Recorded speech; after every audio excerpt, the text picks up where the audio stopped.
Hello and welcome to our AgileMM in May 2022. Today we do an experiment. We will do our Agile Mittwochs-Mittagspause in English and we will talk about a book. Normally our meetings are in German and take place on every third Wednesday in months, so every third day of every third week. Yeah, okay, then let's talk about the book. And this is book Shape Up by Ryan Singer from Basecamp. So what this book is about? It describes in detail the software product development process, how they live it in Basecamp. They came to it after many years of experiments and of productive software development. So how they work? First, it begins every feature and so on begins with the shaping. So there is 6-week shaping cycle where one or two shapers, normally it's somebody with a product background and can be supported by somebody technical, define the rough idea and how should it be implemented. Then they create a pitch. Pitches come to the betting table where the CEO, CTO, and Ryan himself decide what will come in the next building cycle. The building cycle is also 6 weeks, and it can contain, you can have one team working the whole 6 weeks on one feature, or you can have teams that work on smaller features, which last like 1, 2, or 3 weeks. The teams, the building teams, have one designer and 1 or 2 programmers in them. So how does shaping work? The idea of the shaping is to prepare like the shaped work. So something which is not so abstract like a couple of sentences in the requirements, but something which is also not so concrete like already worked out wireframes. So how it works? You start with a problem. Then you set boundaries. You set boundaries not only for the time for the development, but also for the shaping time. Then you define roughly the elements. So it's really a rather high level draft and the main elements that should be there. And it's not up to detail, as I said earlier.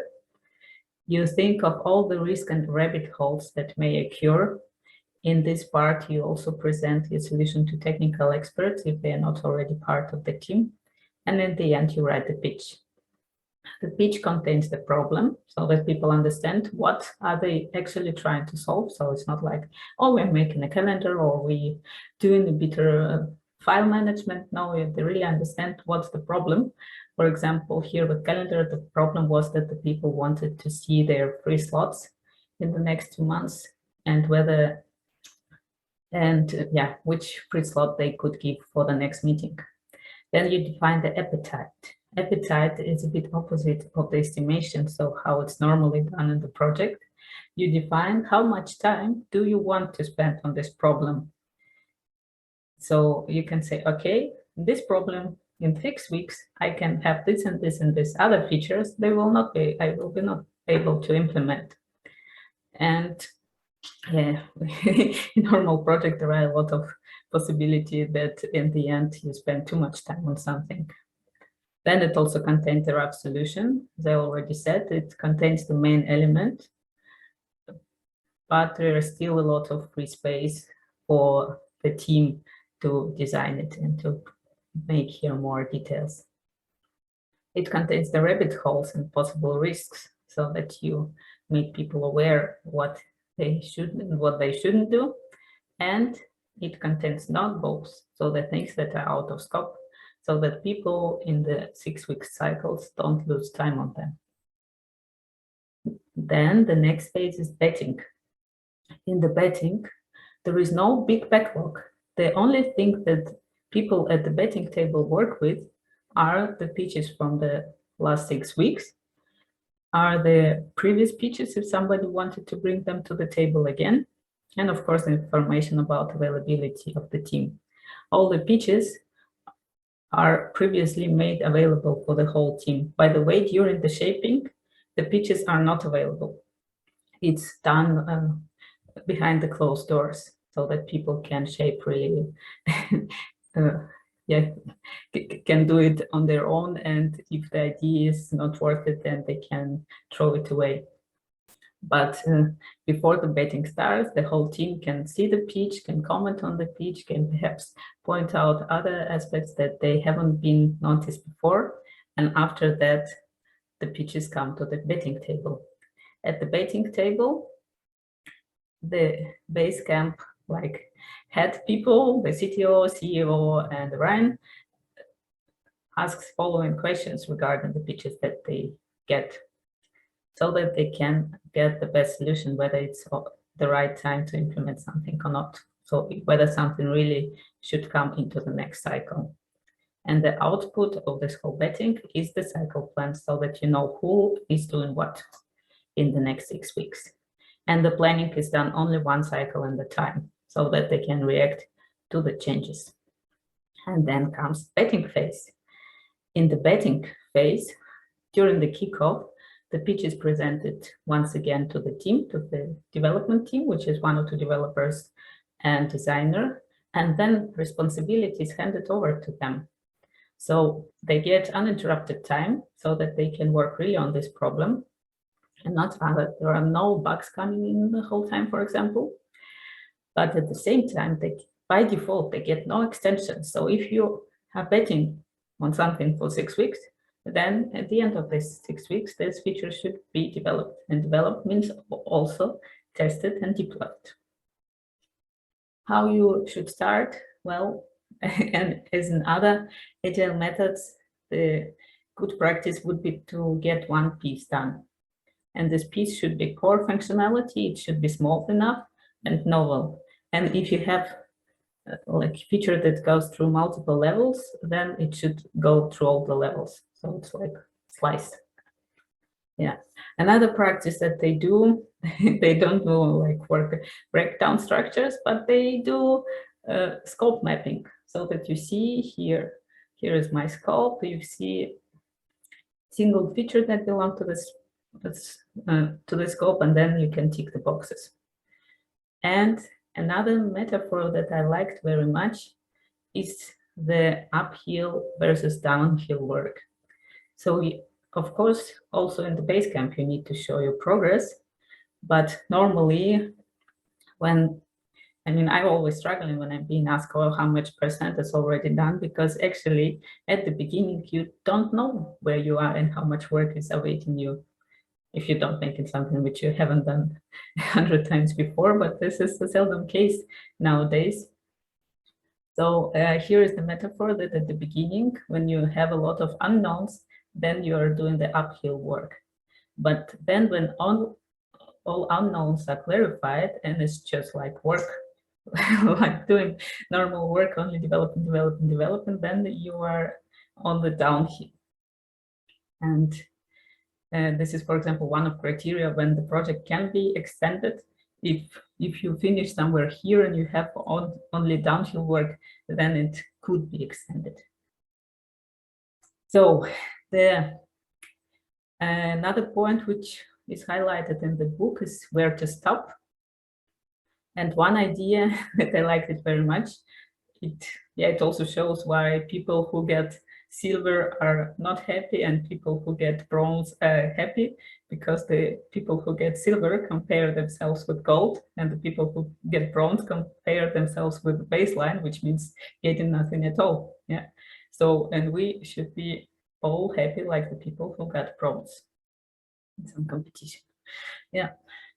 So, and here, when this COPS is creeping, then in the book you have this checklist of the question to ask.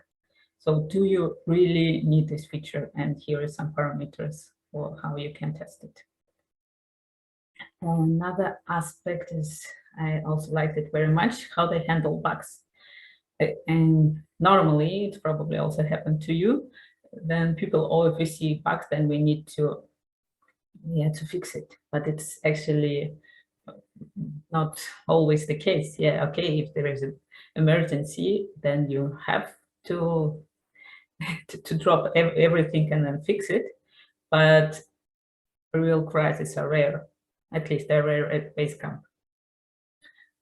That's why what is normal approach to fix like medium and not so important bugs is one would be use cool down phase. This is the 2 weeks between 6 week cycles. Another option would be bring the bugs to the betting table if they are too big, or once a year Basecamp schedules a bug smash. So this is a whole cycle dedicated only to bugs. I mean, I really like this book, but if I would implement it into like not product company, but into consulting, IT consulting company, so somebody who develops software for one, for example, big client, then I would see several challenges. One would be uninterrupted time. I mean, when the customers say the bug is important, then it has to be interrupted. There are also adjustments always coming in at product. You can control it better. Yeah, if in a big company you have some other departments who have some special requirements, then you have to comply to them. And I also suppose that they have less dependencies to external systems, which is normally in IT consulting, it's rather the case. Yeah, another I wrote stellar. Well, I think Basecamp has really great developers. So even the juniors should be really good people. That means if you have such developers that you need less preparation, you get better code structure, better bugs, less bugs, better tests, and you can also work with smaller teams. Yet you don't need some requirement engineer or business analyst to prepare it for you because the developers can understand it directly. And yeah, the third point, which is might be different in Basecamp compared to other companies, that they have really easy company structure. And that means that all decisions can be taken in one meeting. And another point is also that they have constraints, so they pay their own money.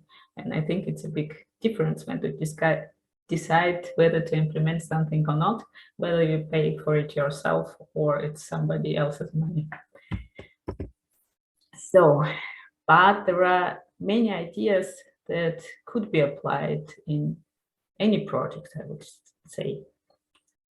First idea is the shaping, how it's described in the book, can really be done before like big team or larger team starts to working on the solution, even for agile projects. So if you would have like, I don't know, core people or product person, architect working on the solution before everybody else joins you, so that you prepare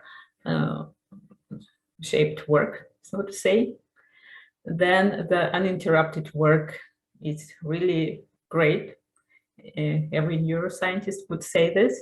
So the more uninterrupted work, the more focus you have, the better. And that's why it would be good to batch bugs or some smaller things into cycles and then let other cycles to do big things, so that the people don't have to switch the context all the time. Then the constraints. It's really easy to ask, oh, what would be good, whether X is possible, but actually you shouldn't ask this. You should ask whether function X is possible to be done in 2 weeks, in 3 weeks, in 6 weeks. So you always better put constraints to your question and to your wishes. And then you can decide much better what to do and what not. The metaphor that I like very much is this uphill versus downhill work. It can be also used for status, and I would assume it would be also understandable by management and people who read status reports. The small thing, but I think it's also nice, is to put a tilde before nice to haves in Jira when you create them, and the checklist that I've that I've shared previously for improvement. I also think this is a nice checklist to go through when you are considering a feature or a bug. So thank you very much. And I really recommend this book. There are much more in it than I've presented to you. So have fun reading it, and hopefully you will find some ideas for you to work with. Thank you.